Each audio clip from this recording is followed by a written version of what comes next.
The moment his scarred fist cut through the air toward my face, the restaurant's chatter died mid-sentence. He had no idea what 20 years of training could do in 3 seconds. Time slowed. I could see the calluses on his knuckles, the scars crossing his forearms like battle maps.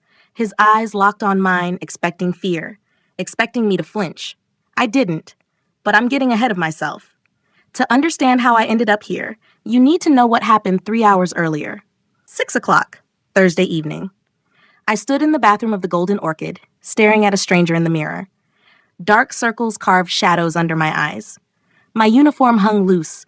I'd lost 12 pounds in 2 months. I practiced my smile, the fake one. The one that said everything was fine when nothing was. My phone buzzed against the porcelain sink. A text from the hospital nurse lit up the screen. "Your father is asking for you." I read it 3 times, each word heavier than the last. Visiting hours ended at 8. My shift ended at midnight. The math was simple and brutal. I typed back, "Tell him I'll be there tomorrow morning. Promise." The bathroom door burst open. My manager, Rico, looked like he'd seen either a celebrity or a crime boss. With our clientele, it was hard to tell the difference. "VIP party just walked in," he said, slightly out of breath. "Big spenders. Private dining room. You're on." I retied my apron, tucking my phone into my pocket where my father's message felt like a stone. "How many?" 7, maybe 8. Rico lowered his voice. "These guys, they look serious. Don't mess this up, Keisha. We need this." The way he said it told me everything. These weren't just big spenders. These were dangerous big spenders. I followed him through the main dining area. The Golden Orchid prided itself on atmosphere. Low amber lighting, silk curtains dividing sections, the kind of place where Nashville's elite came to be seen. But as we approached the private dining room in the back, I noticed something strange. Other diners weren't looking. Not at us. Not at the closed doors ahead. They were deliberately avoiding eye contact with that entire corner of the restaurant, the way you'd avoid staring at a car accident. Rico pushed open the door. 6 men in expensive suits sat around a circular table. The kind of suits that cost more than 3 months of my rent. Dark fabric, perfect tailoring, the subtle sheen of Italian wool. But it wasn't their clothes that made my stomach tighten. It was the way they occupied space. At the head of the table sat a man in his early 40s. Korean, I guessed, with graying temples and the posture of someone who'd never apologized for anything in his life. His eyes tracked my movement the second I entered, not with lust, but with calculation, like a jeweler examining a stone for flaws. "Good evening, gentlemen," I said, pulling out my notepad. "My name is Keisha, and I'll be—" "We don't need introductions." His voice was quiet, which somehow made it more menacing. "Just bring what we order." The other men laughed on cue. Performative. Practiced. I nodded, swallowing the words I wanted to say. "Of course. What can I start you with?" As I took their orders, expensive whiskey, premium cuts of steak, appetizers they'd barely touch, I studied him from the corner of my eye. Scarred knuckles. The kind you don't get from typing or golf. His right hand bore a tattoo that disappeared under his sleeve, Korean characters I couldn't read. One of his associates, a younger man with a shaved head, leaned close and whispered something while gesturing subtly toward me. The older man's expression shifted, from annoyed to intrigued. That's when I knew this wasn't random. 40 minutes later, I returned with their entrees. I'd served hundreds of difficult tables over the past 3 months. Condescending businessmen, entitled trust fund kids, tourists who thought servers were furniture. But this was different. "Your presence contaminates the atmosphere," he said as I placed his plate down. Not to his companions, directly to me, loud enough for the nearby tables to hear through the partially open door. My jaw tightened, just for a second, before I smoothed my expression. "I apologize if—" "You apologize too much." He cut a piece of steak, examined it like evidence. "In my country, servants know their place. I'd been called worse. By customers who'd had too much wine, by men who confused service with servitude. But something about his tone wasn't drunken cruelty or casual rudeness. This was a test. "Is there anything else I can get for you?" I kept my voice level, professional. He smiled. It didn't reach his eyes. "No, you can go." I turned to leave, relief starting to unknot my shoulders. Then I heard the crash. Red wine exploded across my white uniform. I felt the cold liquid seep through fabric to skin, spreading like blood across my chest. The wine glass lay shattered at my feet, dark liquid pooling on the hardwood floor. "Clumsy girl!" His voice rang with staged surprise. The entire restaurant went quiet. Conversations died mid-sentence. Silverware stopped clinking. Even the background music seemed to lower. Other servers froze in their tracks, watching. Some with sympathy, others with relief. It wasn't them. I looked down at the wine soaking through my uniform, then at his hand still extended where he'd accidentally knocked the glass from the table. His knuckles were steady.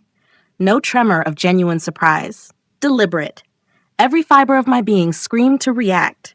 20 years of training, whispered techniques, pressure points, joint locks, ways to make him regret this without leaving a mark. Instead, I pulled napkins from my apron. "Would you like another glass, sir?" For just a moment, something flickered across his face. Surprise? Disappointment? Then he stood. He was taller than I'd realized, maybe 6'2", and he used every inch of it. Stepped close enough that I could smell his cologne, expensive, cedar and tobacco. "You have no self-respect," he said softly, intimately.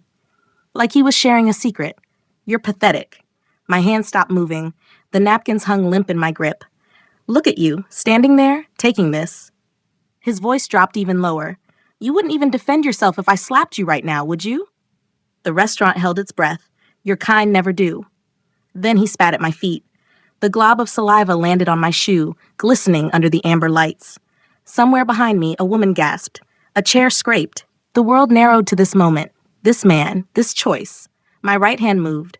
Just an inch. Instinct. Muscle memory from 10,000 repetitions. My weight shifted to my back foot, fingers curling into a position that would redirect, control, neutralize. Then I caught myself. Forced my hand still. But one of his men saw it, the younger associate with the shaved head. His eyes widened. He leaned toward his boss, mouth opening to speak. What that man whispered changed everything. But before I tell you that, you need to understand why I couldn't fight back, even though every fiber of my being wanted to. These stories take weeks to research and build, but they're made for a very specific kind of viewer. If you're drawn to stories where people are underestimated, you're exactly who this channel is for. Drop a comment telling me where you're watching from. It reminds me real people care about this work. To understand why I stood there taking his abuse, you have to know about the man who taught me never to. I was 8 years old the first time my father showed me how to fight without fighting. His dojo sat on the corner of 5th and Broadway in Nashville, Tennessee, a converted warehouse with hardwood floors that creaked under bare feet and windows that let in long rectangles of afternoon light. The sign outside read, Williams School of Tai Chi, in letters my father had painted himself. "Come here, Keisha." He knelt on the practice mat, gesturing for me to join him. "I'm going to teach you the most important lesson you'll ever learn." I sat cross-legged in front of him, all skinny limbs and nervous energy. I'd been watching his classes for months, mesmerized by the slow, deliberate movements that looked more like dance than combat. "Strength isn't force," he said, holding up his open palm. "It's control." He asked me to push his hand as hard as I could. I did. He didn't resist. He moved with my push, redirecting my energy until I stumbled forward into empty air. "You see? I didn't fight you. I let your own force defeat you." That lesson became my foundation. For the next 21 years, my father taught me that real power lived in restraint, in understanding when to yield and when to stand firm. Tai Chi wasn't about domination. It was about balance, harmony, and protecting yourself without destroying your opponent. By 16, I was competing in regional tournaments. By 20, I'd gone undefeated in 24 consecutive matches at the state and national level. My record stood at 24-0. Judges awarded perfect scores. Opponents couldn't land strikes. I was always somewhere else, redirecting, flowing around their attacks like water around stone. They started calling me the ghost. My father would sit in the stands, never cheering loudly or making a scene. Just a small nod when I won. That nod meant everything. At 29, I opened my own school, 3 blocks from his. Williams and Daughter Martial Arts. The day we hung the sign, my father cried, the only time I'd ever seen tears in his eyes. "You've become everything I hoped you would be," he said. I believed him. I believed I'd made him proud. I believed we had years ahead of us to teach together, to build something lasting. I believed wrong.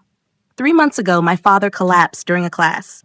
The diagnosis came fast and brutal, stage 4 pancreatic cancer. Aggressive, inoperable. The oncologist gave him 6 months with treatment, maybe 3 without. The experimental therapy program offered hope, a clinical trial in Atlanta with promising results. $47,000. Insurance denied coverage within a week. Experimental treatments not covered under your plan, appeal denied. I did the math in my father's hospital room while he slept. Car sold for $3,200. My martial arts equipment, $8,500. Jewelry my mother left me, $1,800. Retirement savings drained. School lease broken early with penalties. Every asset liquidated, every corner cut, every sacrifice made. Still $7,000 short, due by the end of the month. My students came to the school the day I closed the doors. 37 people who trusted me to teach them what my father taught me. "Why are you shutting down?" one asked. A woman in her 50s who'd finally mastered the forms that had frustrated her for months. I couldn't tell them the truth. Couldn't admit I'd failed to save the one person who'd given me everything. "Just taking a break," I lied. "I'll reopen soon." I saw the disappointment in their eyes. They knew I was lying. So I became a waitress. Earlier that same Thursday, before Huang walked into the Golden Orchid, I'd visited my father during my lunch break. He lay in the hospital bed thinner than the week before, machines monitoring every heartbeat. The rhythmic beeping filled the silences we couldn't. His frail hand gripped mine with surprising strength. "Stop this," he whispered. "I see what it's costing you." "I'm fine, Dad." I forced brightness into my voice. "The restaurant job is temporary, good tips. I'll have the money soon." His eyes, still sharp despite the medication, held mine. "You're not fine. You're breaking." "I'm not, Keisha." He squeezed tighter. "You closed your school. You work doubles. You haven't slept properly in weeks. Look at me and tell me that's fine." I couldn't. The words stuck in my throat. 2 more weeks, I promised instead. "That's all I need. 2 weeks and we'll have enough for the treatment." My father's expression shifted to something I'd never seen before. Not sadness. Not gratitude. Something closer to grief. What if 2 weeks costs you who you are? The question hung between us like smoke. I'd had no answer then. Standing in that restaurant with wine soaking through my uniform and spit on my shoes, I still didn't. My phone buzzed in my pocket, pulling me back from the memory. The present crashed back in. The wine-stained uniform, the watching crowd, the man who just spit at my feet. Rico's face appeared at my shoulder, pale and sweating. 60 seconds, Keisha. His whisper carried desperation. Apologize or you're fired. 60 seconds to choose between my father's life and my father's teachings. 60 seconds to decide what I was worth. The countdown started in my head. 59, 58, 57. Then Huang spoke again. "Not sincere enough. Have you ever been forced to apologize for something that wasn't your fault? To bow your head and swallow words that taste like poison just to survive another day?" Rico's hand gripped my elbow, pulling me aside. His breath came fast, panicked. "Keisha, please." His voice dropped to a desperate whisper. "That's Jinsu Wang. He controls the biggest catering contract we have. $50,000 a month. If we lose it, I lose this place, my daughter's college fund, everything I've saved. It's all tied up in this restaurant." I looked past him at the other servers. 3 of them clustered near the kitchen entrance, watching. Talia, who'd worked here for 6 years, met my eyes with sympathy. The newer girl, Brianna, looked away quickly, relief evident on her face that this wasn't happening to her. They all knew what was coming. They'd all been in some version of this position before. That's what service work does. It teaches you to calculate humiliation against necessity, dignity against rent. "I'll handle it," I said quietly. I stepped back into the dining room. The watching tables pretended not to watch, their eyes glued to phones and plates while their attention remained locked on me. Huang sat with his arms crossed, waiting, performing for his audience. I bowed. Not a small nod, a full formal bow, the kind that shows submission. "I sincerely apologize for the disruption, sir. It was entirely my fault. Please allow me to—" Not sincere enough. The words landed like a slap. My spine straightened instinctively before I caught myself. "I don't believe you mean it." He tilted his head, studying me like I was something beneath his shoe. "In fact, I think you're still holding on to some ridiculous notion of pride." His men leaned back in their chairs, grins spreading. They'd seen this before. This was entertainment. "Get on your knees." The restaurant collectively gasped. Silverware clinked against plates as someone's hand jerked. A woman at table 6 covered her mouth. The ambient noise, the low music, the distant kitchen sounds seemed to amplify in the sudden silence. Time slowed. I could walk out. Right now. Tell him exactly what he could do with his demands. Flip this table and walk straight through those doors into unemployment and my father's death sentence. Or I could kneel. 59 seconds left of Rico's countdown. 58, 57. My knees hit the floor. The hardwood was cold through my wine-soaked pants. I felt every eye in that restaurant burning into my back. Heard the subtle shift of chairs as people adjusted to watch. Somewhere behind me, Talia made a small sound, something between sympathy and horror. My hands started trembling. What you're seeing isn't weakness. My hands were shaking because 20 years of training were screaming at me to move. Let me show you what I was holding back. The memory hit fast. Tournament footage flickering through my mind like a highlight reel I couldn't stop. Age 22, regional championship. My opponent came at me with a combination. Right jab, left cross, spinning back kick. I redirected the jab, yielded to the cross, and used his own spinning momentum to send him stumbling off the mat. The referee raised my hand. Undefeated. Age 24, state finals. A woman with a black belt in 3 disciplines threw everything she had at me. 17 strikes in 30 seconds. I touched her twice, gentle redirections that looked like I was barely trying. She fell both times. The commentator's voice echoed, "She's untouchable. Ladies and gentlemen, they call her the ghost for a reason." Age 26, nationals. The camera caught my father in the stands. Not cheering, just that small nod. That was all I needed. 24 wins, 0 losses, 0 hits landed. Cut back to the present. That same woman on her knees in a restaurant, wine-stained and broken. Wang pulled out his phone. The camera lens pointed at my face, recording. "This will remind you of your place," he said, loud enough for the nearby tables to hear. "When you look back at this video, remember what you are. Remember that all your pride, all your education, all your training means nothing when you need money." The red recording light blinked. My face captured forever in this moment of complete powerlessness. Then he stopped recording, leaned down close enough that only I could hear. "I asked around about this place." My stomach dropped. "Funny thing, someone recognized you. The Tai Chi princess with the little school across town. Williams and Daughter Martial Arts, right? Closed 3 months ago?" He knew. He knew before he walked in. This entire night, the wine, the insults, the humiliation, it was all targeted, all planned. "What happened? Daddy's medical bills break you?" His voice carried genuine curiosity, like he was asking about the weather. "I heard he's dying. Cancer, right? Stage 4. That's rough." Every muscle in my body locked. He'd researched me, researched my father, chosen this restaurant specifically because I worked here. The younger associate with the shaved head, the one who'd whispered earlier, leaned close to Huang again. This time, I heard fragments. Went 24-0 at regionals, never even got hit, called her the ghost. Huang's expression shifted. The cruel amusement faded, replaced by something sharper, more focused. He looked at me the way a jeweler examines a rare diamond, calculating value, potential, usefulness. "Stand up," he said. I rose slowly. My legs felt disconnected from my body, operating on autopilot while my mind raced to understand what was happening. This wasn't random cruelty. This was a test. "You know what I do?" Huang straightened his tie, casual. "I run the most profitable underground fighting operation in Tennessee. $2 million a month, clean money, dirty fights, the kind of entertainment certain people pay premium prices to watch." His men watch me now with different eyes, assessing, measuring. My fighters are special, not street brawlers or drunks looking for glory. I find people with real training, ex-military, broke athletes, bankrupted martial artists, people who know how to fight but need something I have, money. He circled me slowly, and I understood with crystalline clarity, I was being auditioned. "The key is discipline," he continued. "I test potential recruits in public, push them, humiliate them, see how much they can take before they break." He smiled. "The ones who snap violently? Useless. Too emotional, too unpredictable. But the ones who hold perfect control while enduring abuse?" He stopped directly in front of me. "Those are worth recruiting." The associate whispered again. "She went 24-0 at regionals. Never got hit. They called her the ghost." Wang's eyes gleamed with something predatory and pleased. "Here's an offer."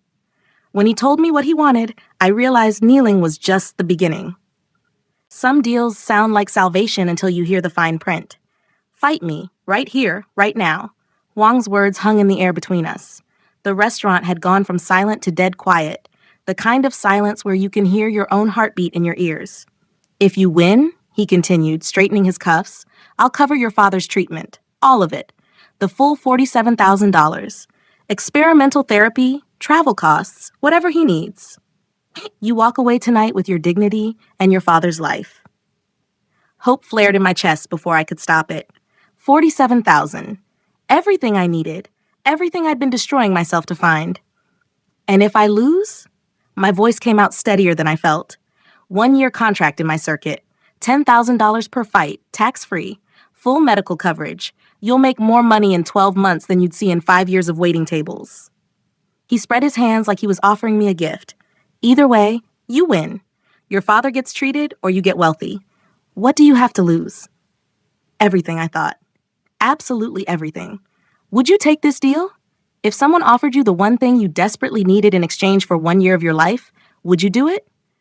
The rational part of my brain, the part my father had trained to assess situations clearly, kicked into overdrive. Rapid-fire analysis, running scenarios. If I win, he'll never honor the deal. Men like Wang don't hand over $47,000 because they lost a restaurant fight. He'll claim it was just talk, entertainment, not a binding agreement. Or he'll pay me in ways that come with strings, debts I can't repay, favors I can't refuse. If I lose, I'm enslaved. Underground fighters don't retire gracefully. They escape, get arrested, or die. 1 year becomes 2, becomes 5, becomes permanent.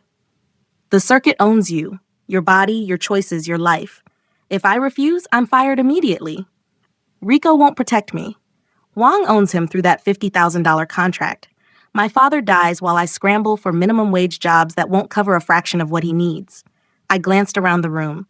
Wang's men had shifted positions subtly, 2 blocking the front entrance, 1 near the kitchen exit, another by the emergency door. This had been choreographed. They'd done this before. Other diners still had their phones out recording. Were they witnesses I could use later, or was this footage Huang would weaponize? Look how desperate she was. Look what she agreed to. Rico stood frozen near the bar, pale and sweating. He wouldn't intervene. Couldn't. His daughter's college fund was more important than my father's life. I couldn't even blame him for that calculation. The trap was perfect. Huang had engineered a situation where every choice led to his victory. My phone rang. The shrill ringtone cut through the tension like a knife. I pulled it from my pocket with shaking hands. The hospital's number glowed on the screen. No, not now. Answer it, Huang said, his smile widening. Let's make this interesting. Every instinct told me not to. Whatever news was coming, I didn't want it delivered in front of this audience. But my thumb moved to the green button before my brain could override it. Hello? Keisha, it's Nurse Patricia. Her voice carried that careful gentleness they teach in medical school, the tone that precedes bad news. Your father requested something, and I need to inform you. My heart hammered. Is he? He's stable, but he signed a DNR order about an hour ago. The floor tilted. What? A do not resuscitate order, and he's requested that you stop making payments toward the experimental treatment program. Patricia paused. He was very clear about this. He said to tell you, stop sacrificing yourself. Be free. The phone felt like it weighed 100 pounds. Can I talk to him? He's sleeping now. The medication, tell him I'll be there as soon as I can. I ended the call before she could say anything else. The dining room swam back into focus. Huang watched me with predatory interest. His men leaned forward slightly, sensing a shift in the dynamic. Bad news? Huang asked, though his tone suggested he already knew. I couldn't speak, couldn't process what my father had just done. He'd released me, from obligation, from the crushing weight of saving him, from the equation that had defined every choice I'd made for 3 months. Stop sacrificing yourself. Be free. But free to do what? Watch him die? Accept that I'd failed? Huang stood, interpreting my silence as defeat. He shrugged his jacket off, draping it over his chair. His forearms bore the scars I'd noticed earlier, dozens of them, layered and old. His right bicep carried a tattoo in Korean characters that I now recognized. Prupe. Undefeated. I understand, he said, and for a moment his voice carried something almost like sympathy. It's too much to ask. Your father's dying, you're exhausted, and I'm offering you an impossible choice. Smart girl, knowing when you're beaten. He turned toward the door. His men started to move, preparing to leave. Changed your mind? Smart girl. Something inside me snapped, or maybe it crystallized. Everything became suddenly perfectly clear. My father had given me the greatest gift he could, permission to choose who I wanted to be, instead of who circumstances forced me to become. For the first time in months, this decision wasn't about survival. It was about principle. I accept. Huang stopped mid-step. His men froze. Even the recording phone seemed to pause. He turned slowly, one eyebrow raised. Sorry? I accept your challenge. I'll fight you. Right here, right now. My voice carried across the silent restaurant. But not for money. Now I had his full attention. The amusement drained from his face, replaced by sharp focus.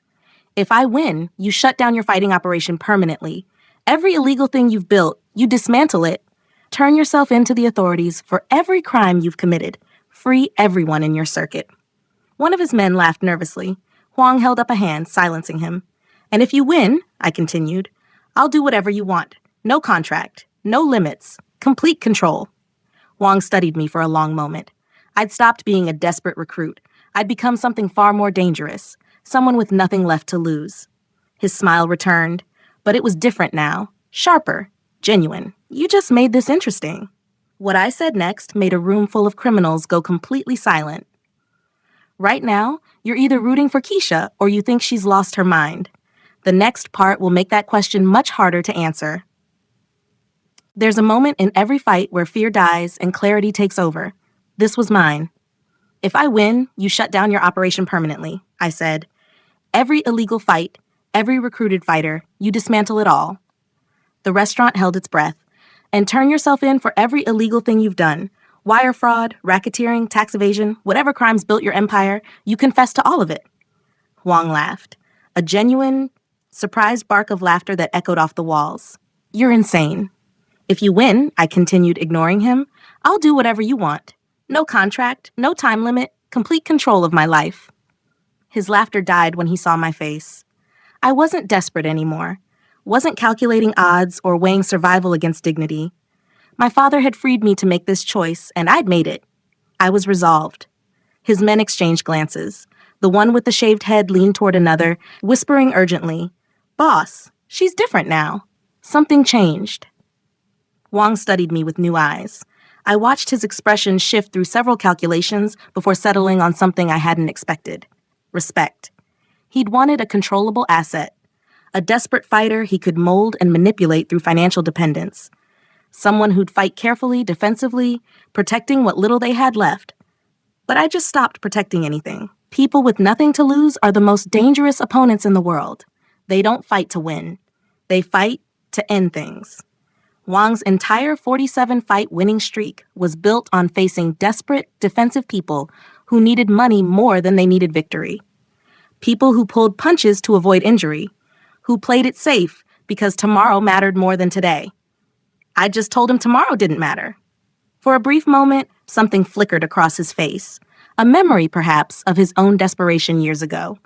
Whatever circumstances had driven him to build an underground empire, whatever choices had seemed impossible until he made them. He saw something in me he recognized, someone willing to burn it all down. You just made this interesting, he said quietly. He snapped his fingers. His men moved instantly, pushing tables aside with practiced efficiency. The scrape of wood against hardwood filled the restaurant. Other diners scrambled back, some fleeing toward exits, others pulling out phones to record. Rico stood near the bar, frantically calling someone. Police or someone else? His hands shook as he pressed the phone to his ear, whispering urgent words I couldn't hear. Huang's crew blocked every exit, 2 at the front door, 1 at the kitchen entrance, another stationed near the emergency exit. The makeshift ring formed in the center of the dining area, a crude circle of pushback furniture and watching bodies. Boss hasn't lost in 47 fights, one associate smirked, loud enough for me to hear. Won't take long. I closed my eyes, blocked out the noise, the watching crowd, the phones recording what might be my final moments. Found the stillness my father had spent 21 years teaching me to access. A memory surfaced. Age 10 in my father's dojo. I'd been struggling with a particularly difficult form, growing frustrated with my inability to master it. Stop trying so hard, Raymond had said, placing a gentle hand on my shoulder. True strength is knowing when to be still and when to move like water breaking stone. You don't fight the river's current, you become it. Another memory, age 16. A boy at school had been bullying a smaller kid for weeks. I'd confronted him, ready to make him stop through force. My father had pulled me aside. Fighting proves nothing, Keisha. Any fool can throw a punch. Winning without fighting proves everything. That's the difference between strength and violence. I opened my eyes. The restaurant snapped back into focus. Huang stood 20 feet away, rolling his shoulders, loosening his neck. His scarred forearms caught the amber light. That tattoo, undefeated, seemed to pulse with meaning. I wasn't here to prove I could beat him. I was here to end something that shouldn't exist, to show him that his empire was built on exploiting desperation, and desperation eventually breaks free. Huang charged. No ceremony, no bow, pure aggression. His heavy overhand right came fast, meant to end the fight in one brutal strike. The kind of punch that drops people, that sends them to hospitals with fractured jaws and concussions. I wasn't there. Redirected. A small circular motion with my forearm, yielding to his momentum while guiding it past my head. His knuckles whistled through empty air where my face had been a fraction of a second earlier. His own force carried him forward, off balance. He stumbled into a chair that clattered sideways. The crowd gasped, shocked, disbelieving. Huang caught himself, spinning to face me. His expression shifted from confidence to disbelief to rage in the span of 2 seconds. Lucky move, he spat. Won't happen again. He attacked with combinations now. Street fighting brutality mixed with taekwondo technique. Powerful kicks targeting my legs. Punch sequences designed to overwhelm and corner. Fast, aggressive. The accumulated skill of 47 victories. Each strike I deflected with minimal movement. Not blocking. Not meeting force with force. Circular redirections that used his own energy against him. When he punched, I turned, and his fist sailed past. When he kicked, I shifted my weight, and his leg found nothing but air. I never initiated, only responded, like water flowing around stone. His breathing grew heavier. Frustration mounted with each missed strike. His men watched with increasing concern. The former Muay Thai fighter, the one who'd whispered earlier, leaned toward another associate. Her breathing, it hasn't changed. She's not even sweating, another muttered. He is. Huang stopped attacking, stepped back, chest heaving, sweat darkening his collar. He was adjusting strategy. I could see it in his eyes, the recognition that brute force wouldn't work. He slowed his movements, feinting left then right, trying to bait me into attacking first, trying to draw me out of my defensive stance into something he could counter. I didn't take the bait. Stood centered, breathing steady, waiting. His face darkened. This wasn't going how he'd expected. 47 fights, and he'd never faced someone who simply wouldn't engage on his terms. His hand moved to his pocket. Time stretched, slowed. I saw his fingers curl around something, saw the subtle shift in his posture that meant he'd abandoned any pretense of fair combat. The blade came out smooth and practiced, a folding knife that gleamed under the restaurant lights. 4-inch blade, sharp enough to kill. Everything changed. The crowd's energy shifted instantly. This wasn't a fight anymore. This was attempted murder. Someone screamed. Chairs scraped as people backed away further. Huang smiled, but it didn't reach his eyes. Let's see how your philosophy handles this. The room's energy shifted the instant that blade appeared. Gasps rippled through the crowd. A woman near the bar screamed, sharp and piercing. The makeshift ring of watchers expanded as people scrambled backward, suddenly understanding they weren't watching a fight anymore. This was attempted murder. Rico backed away from his position near the kitchen, phone pressed to his ear again. His lips moved frantically, voice too low to hear over the rising panic. Calling police? Calling for help that wouldn't arrive in time? I'm done playing fair, Huang said, the blade catching amber light as he adjusted his grip. My internal calculations shifted instantly. Defensive wouldn't work anymore. You can't redirect a knife the way you redirect a fist. The margin for error vanishes. One miscalculation, one moment of hesitation, and the blade finds flesh. I had options. 20 years of training had prepared me for weapons. I could disarm him, strike his wrist, force his grip to open. I could disable him, target his throat, his knee, pressure points that would drop him instantly. I could even turn the blade on him if it came to that. But every option crossed lines I'd never crossed. Lines my father had taught me never to cross. And worse, every option had legal consequences. Self-defense had limits. If I permanently injured Huang, I'd face charges. Assault, maybe worse. The calculations ran through my mind in microseconds, while Huang circled, knife held low and professional. He lunged. A slash aimed at my midsection, fast, practiced. I evaded by inches, feeling the blade whisper past my uniform. No more circular deflections. Sharp, angular movements now. Evasion without contact. He pressed forward. Another slash. A stab toward my ribs. Each movement showed training. This wasn't a street fighter wildly swinging. He knew how to use that weapon. The stab came faster than expected. I couldn't fully evade, had to redirect. My hand caught his wrist, guiding the thrust past my body. The blade passed so close, I felt the air displacement against my skin. Time froze. In Tai Chi, there's a principle called listening energy. You yield completely, letting your opponent overcommit until their own momentum betrays them. I had one chance to apply it. The principle was simple in theory. Don't resist force, become receptive to it. Feel your opponent's intention before they execute it. Yield to their commitment until they're overextended and vulnerable. But with a knife, you only get one chance. Yield too much, you die. Resist too hard, you die. The balance required absolute precision. Time unfroze. Huang pulled back, repositioning. His breathing was labored now, sweat streaming down his temples. Frustration and adrenaline made his movements less controlled, more aggressive, which made him more dangerous. I could end this. Right now. I knew 17 techniques that would put him on the ground, disarm him, neutralize the threat. My body begged me to use them, every instinct screaming that survival justified any action. But my father's voice echoed in my mind. Winning without fighting proves everything. Was staying alive winning? Or was maintaining my humanity, even in the face of death, the only victory that mattered? 20 years of training, 20 ways to end this, but only one way to remain who my father taught me to be. I chose yielding. Huang lunged with full commitment, a final, desperate stab aimed at my chest. Everything behind him. His full weight, full strength, full killing intent. I dropped low, twisted, became completely receptive to his momentum instead of opposing it. His blade thrust through empty air where I'd been. His body followed the weapon, overcommitted, uncontrolled, carried forward by his own force. This was the moment. I caught his knife wrist mid-extension with both hands, not blocking, guiding, using his forward momentum against him, twisted sharply, applying pressure to the joint in the one direction it couldn't resist. His wrist rotated. The angle forced his fingers open. I heard the crack, small bones breaking under the precise torque. 2 fingers, maybe 3. Huang screamed. The knife clattered to the hardwood floor, spinning away harmlessly. I swept his legs.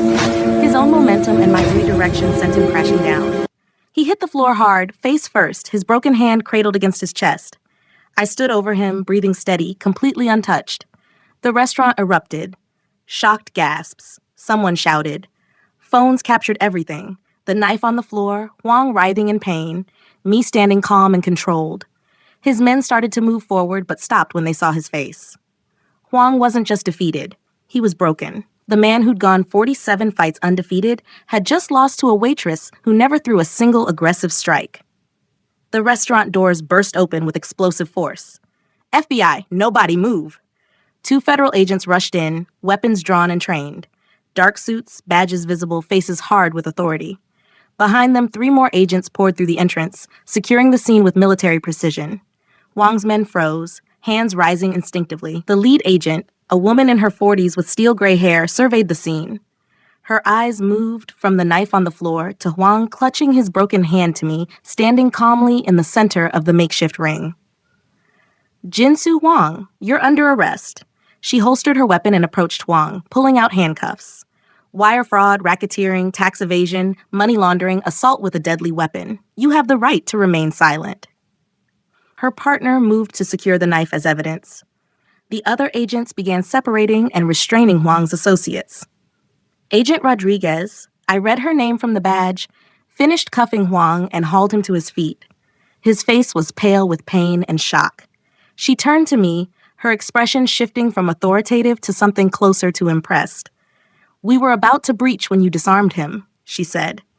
Been positioning outside for the past 15 minutes, waiting for the right moment to take him without civilian casualties. She glanced at Huang's broken hand, then back to me. That disarm was textbook. Saved us the trouble. I couldn't speak, couldn't process what she was saying.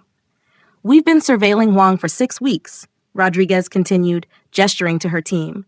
Wire fraud, racketeering, the whole operation. Had enough evidence to arrest him 3 times over. Just needed the right moment in a public space with witnesses. She glanced around the restaurant.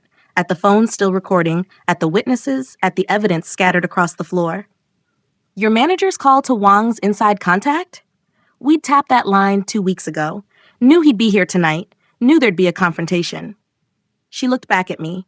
What we didn't know was whether you'd survive it. Wang lifted his head, eyes locking on mine despite the pain. No arrogance left. No cruelty. Just recognition. You didn't need them, he said quietly, almost to himself. You actually didn't need them. Rodriguez pulled him toward the door.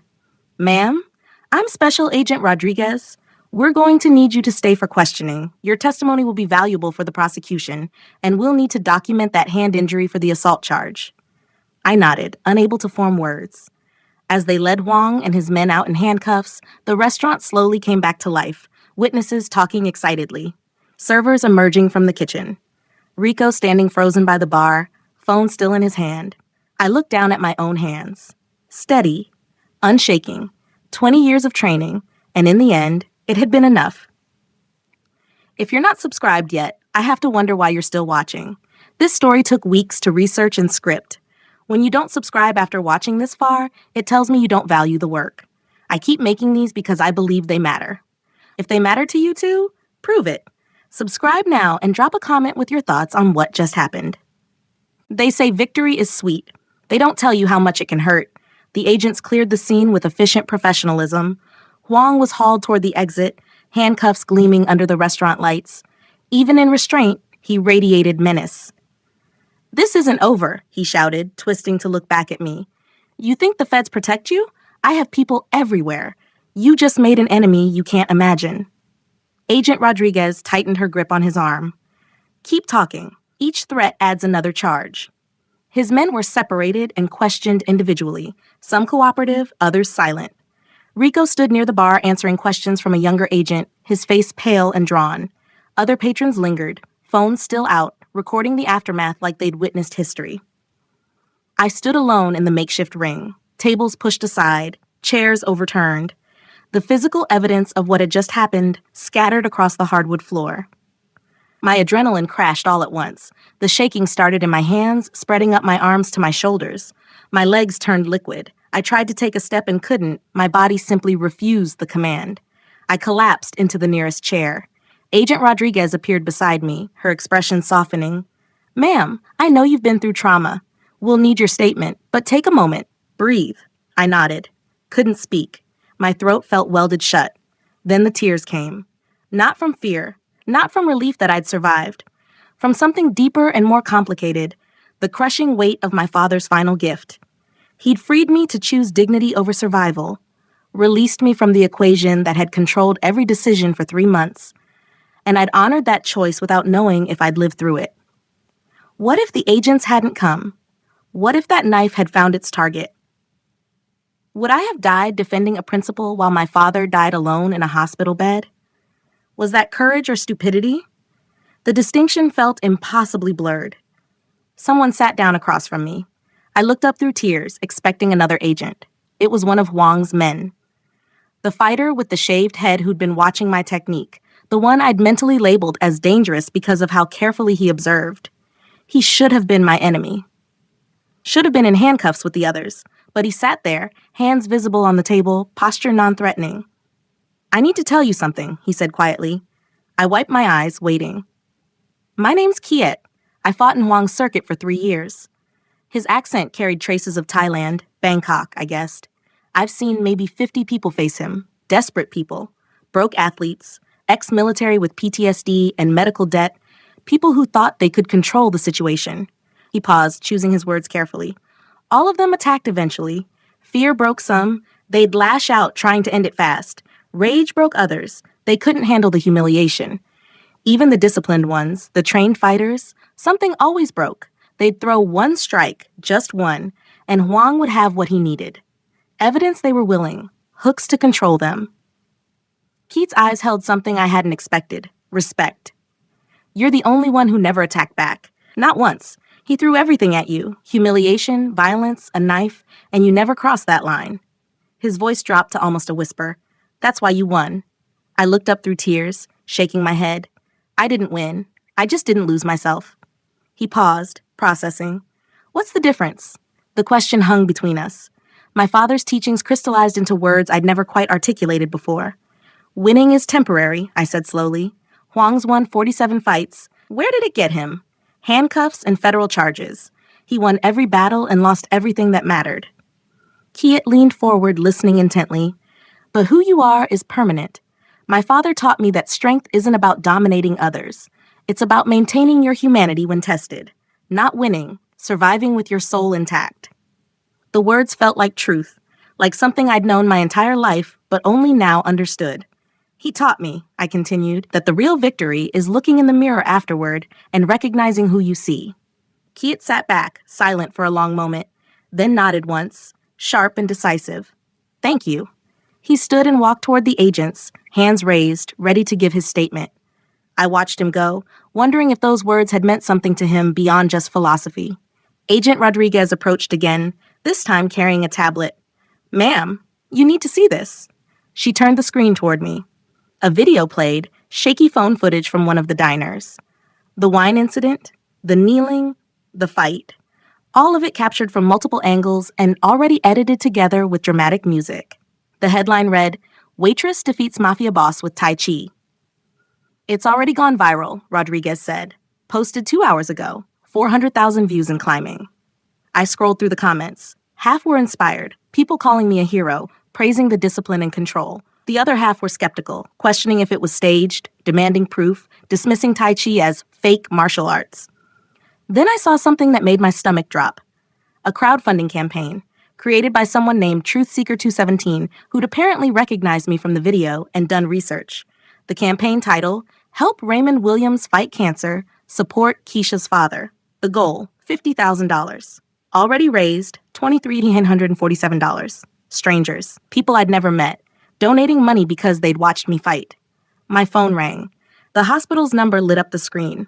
My hands trembled so badly I almost dropped it before answering. Hello? Keisha?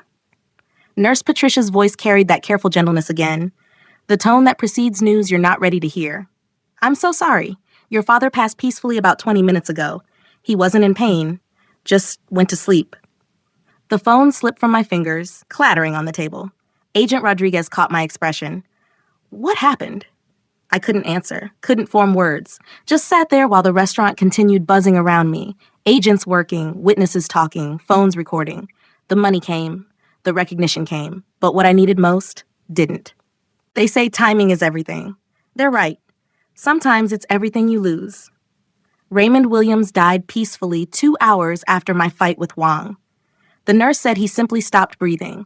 No pain, no struggle, just a gentle fade from one state to another, the way he taught Tai Chi movements to flow. By the time the crowdfunding campaign closed 3 days later, strangers had donated $127,000, more than enough for the treatment he'd refused. Too late to save him, but enough for something else. The hospital returned his belongings in a clear plastic bag, clothes, watch, wedding ring, and his teaching journal, the leather-bound book he'd kept for 40 years, filled with technique notes, philosophy, and observations about students. A note was tucked inside the front cover. His handwriting, shaky from medication but deliberate. You stayed true. That's worth more than my life. Now teach others what strength really means. I sat in that empty hospital room, reading those words over and over until they blurred. Understanding finally clicked into place. His final gift wasn't permission to quit fighting for him. It was permission to choose who I wanted to be instead of whose circumstances forced me to become. He'd set me free to honor his legacy by living it. 3 months later, I stood in front of a new location on the corner of 5th and Broadway, 2 blocks from where my father's original dojo had been. The sign above the door read, Raymond Williams School of Tai Chi, in letters I'd painted myself. Opening day brought 73 students. Former students from my old school arrived first, grateful to have their training home back. New students came from the viral video, some seeking fitness, others searching for something deeper they couldn't quite name.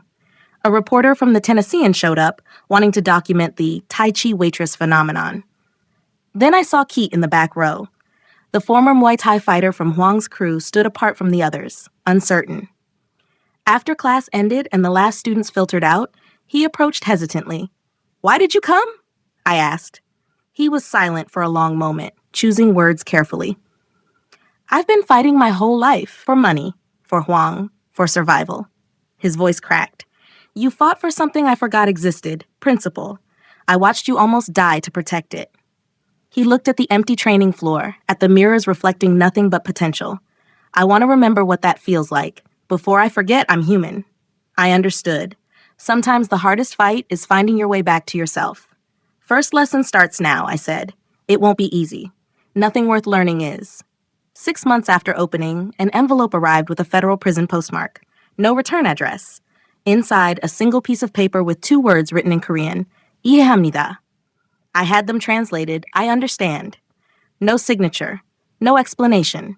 But I knew who'd sent it. I held the letter for a long time, then filed it away without responding. Some lessons take longer to teach. Some students aren't ready yet.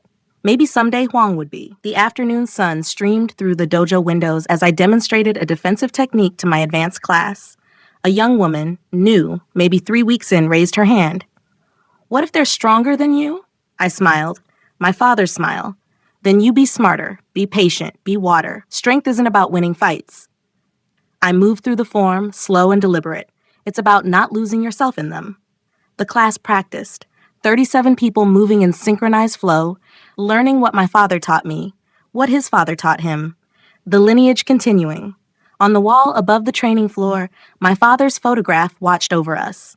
In the image, he was demonstrating a technique, frozen mid-movement, forever teaching, forever present, forever proud. If this story moved you, please like this video and subscribe to the channel. I put weeks of work into researching and writing these true stories, and it honestly hurts when people watch all the way through but don't subscribe. It tells me the time I invested didn't matter. If stories like Keisha's matter to you, show it. Subscribe now. Thank you for being here.